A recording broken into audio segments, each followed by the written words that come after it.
যখন কোন বান্দা সূরা ফাতিহার একটা করে আয়াত বলে আলহামদুলিল্লাহি রাব্বিল আলামিন, সঙ্গে সঙ্গে আল্লাহ জবাব দিয়ে বলেন হামিদানি আবদি, বান্দা তুই আমার প্রশংসা করলি।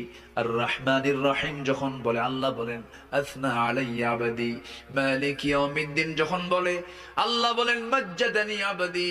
এরপরে যখন বলে ইয়াকা না'বুদু ওয়া ইয়াকা নাস্তাঈন পর্যন্ত যখন বলে আল্লাহ বলেন বান্দারে তুই আমার কাছে কি চাস, প্রাণ খুলে চা রে বান্দা। ইহদিনাস সিরাতাল মুস্তাকিম থেকে শুরু করে নিয়া ওয়ালাদ-দাল্লিন পর্যন্ত যখন বান্দা বলে তখন আল্লাহ বলেন বান্দা নামাজের মধ্যে এমন প্রেমের খেলা খেললি বান্দা, তুই যা চাইলি সব আমি আল্লাহ কবুল করলাম। ওই বান্দা যখন রুকুতে যায় আল্লাহ তখন অস্থির হন।